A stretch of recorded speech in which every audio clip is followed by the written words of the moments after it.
So hello friends, आप सभी का फिर से एक बार स्वागत है हमारी YouTube channel target online classes में।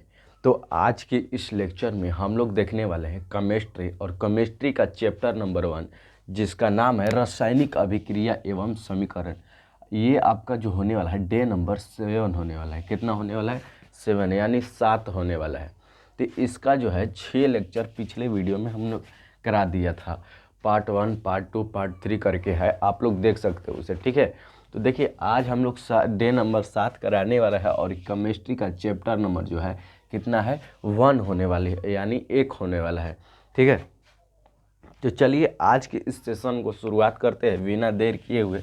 और अगर आप लोग लाइक नहीं किए हैं सबसे पहले तो लाइक करके चैनल को सब्सक्राइब जरूर करिएगा और वीडियो जो है शेयर कर दीजिएगा दोस्त के पास। ठीक है, तो चलिए आज की सेशन को स्टार्ट करेंगे। हमने कहाँ तक पढ़ लिया था? अगर आप पिछले वाले लेक्चर को नहीं देखे हैं तो लेक्चर को जो है देख लीजिएगा। अगर मेरा व्हाट्सएप चैनल में जो है नहीं जुड़े हुए हैं, व्हाट्सएप में नहीं जुड़े हुए हैं तो मेरा यहाँ पर लिंक दिया गया है डिस्क्रिप्शन में। कहाँ लिंक? हाँ, लिंक सही है। लिंक जो है दिया गया है डिस्क्रिप्शन में,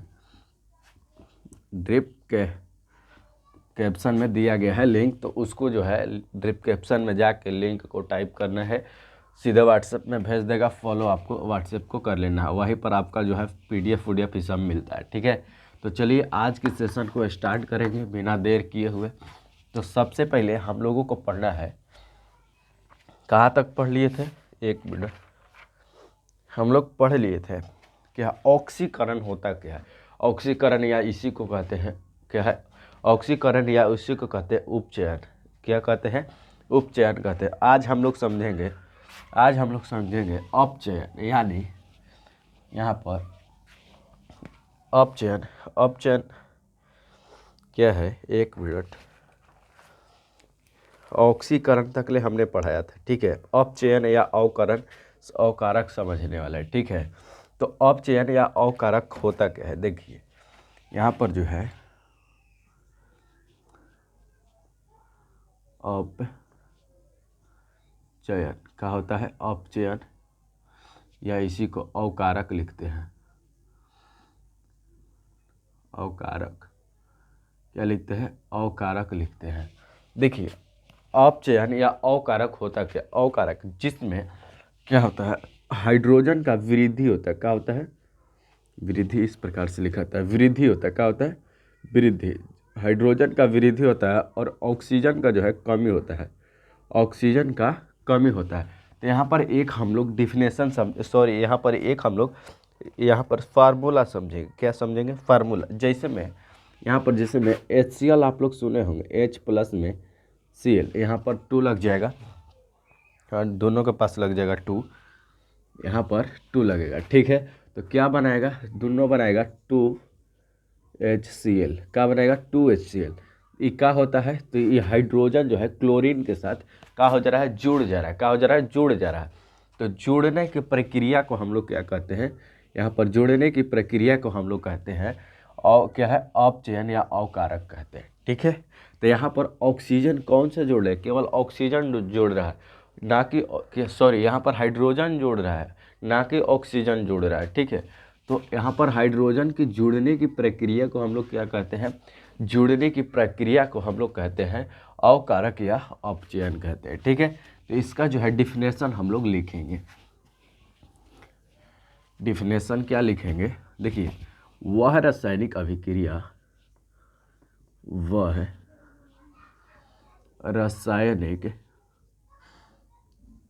वह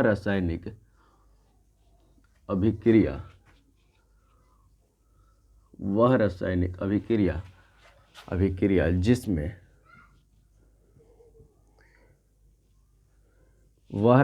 अभिक्रिया जिसमें क्या हाइड्रोजन का क्या होता है? वृद्धि होता है, यानी जुड़ रहा हो। यहाँ पर हाइड्रोजन का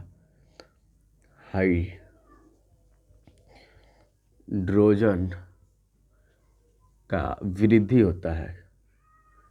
यहाँ पर हाइड्रोजन का जो है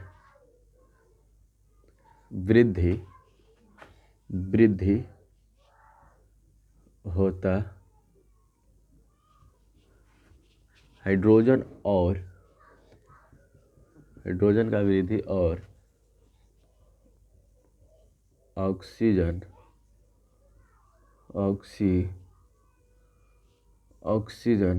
का हाइड्रोजन का, अरे भाई कहाँ लिखा जा रहा है, एकदम सीधे उधर चल जा रहा है। ऑक्सीजन का कमी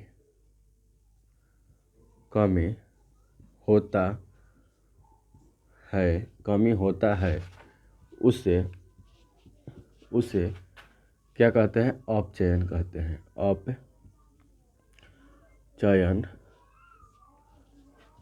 कहते हैं, क्या कहते हैं, अपचयन कहते हैं। देखिए क्या हम लोगों को लिखना है, वह रासायनिक अभिक्रिया जिसमें हाइड्रोजन का क्या होता है, वृद्धि होता है, हाइड्रोजन का वृद्धि होता है और ऑक्सीजन का जो है क्या कमी होता है, उसे हम लोग क्या कहेंगे, उसे हम लोग कहेंगे अपचयन कहेंगे। क्या कहेंगे, अपचयन। जैसे में लिख लीजिएगा, जैसे में डाल लीजिएगा H2+ में Cl2 से क्या बनाएगा, यहाँ पर HCl बनाएगा, यहाँ पर 2 मिला दीजिएगा ताकि संतुलित हो जाए। क्या हो जाए, ये संतुलित हो गया, संतुलित हो जाएगा। क्या हो जाएगा, संतुलित हो जाएगा। तो संतुलित करने के लिए हम लोग इसको 2 लगा दिया। ठीक है, तो चलिए इतना तक समझ में आया कि नहीं आया, आप लोग कमेंट बॉक्स में लिख दीजिएगा। ठीक है, हम बोलते आ रहे हैं कि कमेंट बॉक्स में आप लोग पिन करिएगा। अगर नहीं कुछ भी नहीं मतलब आता है तो कमेंट बॉक्स में, अगर कुछ टॉपिक समझ में नहीं आता है तो यहाँ पर टाइप करिएगा कमेंट बॉक्स में और हम उसका नेक्स्ट वीडियो में रिप्लाई दे देते हैं। ठीक है, तो चलिए यहाँ पर अगला टॉपिक है।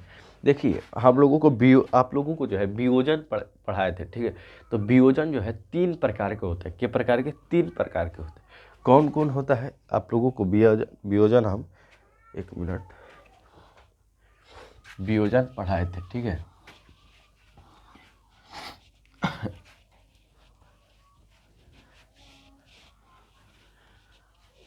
आप लोगों को वियोजन पढ़ाए थे। देखिए वियोजन जो है ना,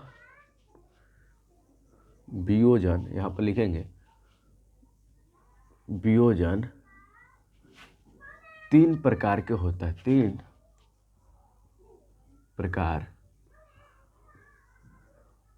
प्रकार के होता है। देखिए वियोजन कितना प्रकार के होता है, 3 प्रकार के होता है। कौन कौन होता है, एक होता है उष्मीय वियोजन। क्या होता है, एक होता है उष्मीय वियोजन। उष्मीय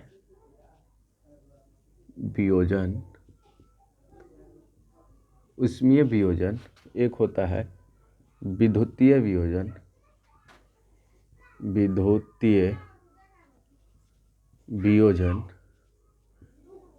विद्युतीय वियोजन और तीसरा क्या होता है, तीसरा होता है क्या होता है, प्रकाशिकीय वियोजन। प्रकाशिकीय लिख दे रहे, प्रकाश या प्रकाशिकीय वियोजन।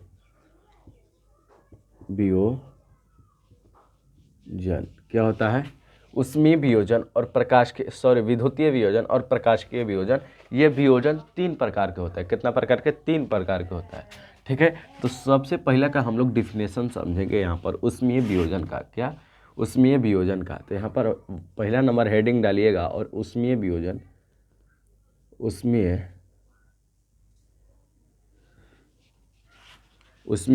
लिखिएगा। ठीक है, उष्मीय वियोजन लिखिएगा। उष्मीय वियोजन क्या है, उष्मीय वियोजन क्या होता है, इसके बारे में हम लोग समझेंगे। वह रासायनिक अभिक्रिया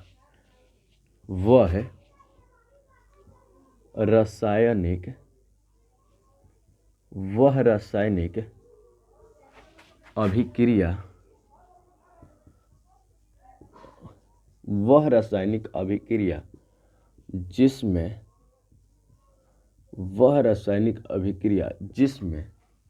क्या होता है, वह रासायनिक अभिक्रिया जिसमें जिसमें ऊष्मा के कारण, यहाँ पर ऊष्मा के कारण, यहाँ पर लिख सकते हैं कोई पदार्थ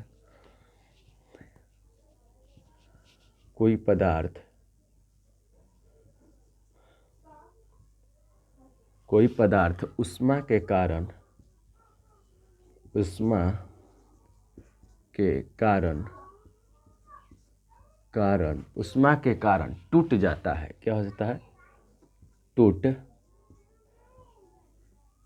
जाता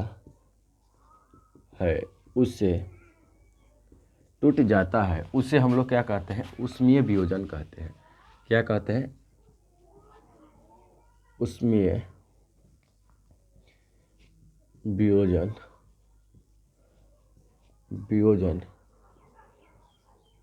कहते हैं। क्या कहते हैं? ऊष्मीय वियोजन कहते हैं। देखिए, वह रासायनिक अभिक्रिया जिसमें ऊष्मा के कारण कोई पदार्थ ऊष्मा के कारण टूट रहा है, ऊष्मा के कारण टूट जा रहा है, टूटता है, उसे हम लोग ऊष्मीय वियोजन